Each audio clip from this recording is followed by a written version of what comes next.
আসসালামু আলাইকুম। এইচএসসি 2024 পরীক্ষার্থীদের বাংলা সেকেন্ড পেপার 3টি রচনা পড়লে একটি কমন পেয়ে যাবা। প্রত্যেক বোর্ডে মাত্র 3টা রচনা পড়লে হয়ে যাবে। তো এটা নিয়ে আমরা কথা বলবো, তাই ভিডিওটা কেন একটা নিয়ে সম্পূর্ণ দেখবা। আমরা ইতিমধ্যে তোমাদের বাংলা সেকেন্ড পেপার পুরোপুরি ফাইনাল সাজেশন দিয়ে দিচ্ছি, যারা দেখোনি অবশ্যই দেখবা। পারিভাষিক শব্দ দিয়েছি, তারপরে শব্দের উচ্চারণ শুদ্ধ অশুদ্ধ সব দিয়ে দিচ্ছি, তোমরা ওগুলো দেখে নিবা। আজকে আমরা রচনা নিয়ে কথা বলবো। মাত্র 3টা পড়লে প্রত্যেক বোর্ডে একটা করে কমেন্ট পেয়ে যাবে।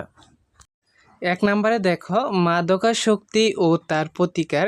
এটা প্রতি বছরে প্রত্যেক বোর্ডে এসে থাকে, তো এটা ভালো করে পড়বা। প্রত্যেক বোর্ডের জন্য এটা খুবই খুবই ইম্পর্টেন্ট, ভালো করে এটা পড়ে নিবা প্রত্যেকে।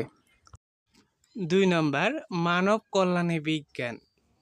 এটাও প্রতি বছর এসে থাকে।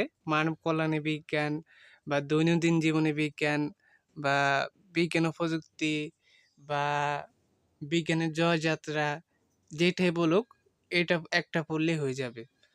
মানব কল্যাণে বিজ্ঞান, বিজ্ঞানের জয়যাত্রা, তারপরে দৈনন্দিন জীবনে বিজ্ঞান, এই একটা পড়লে হয়ে যাবে। আমরা এখন দেখব 3 নাম্বারটা। 3 নাম্বার হচ্ছে কৃষিকাজে বিজ্ঞান।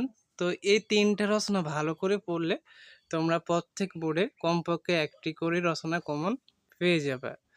আর আমরা যে সাজেশনগুলো দিয়েছি বাংলা সেকেন্ড পেপার এবং তোমাদের এইচএসসি সংক্রান্ত সকল শিক্ষা নিউজ ভিডিওগুলো সাজেশনগুলো পেতে চ্যানেলটি সাবস্ক্রাইব করে রাখবা।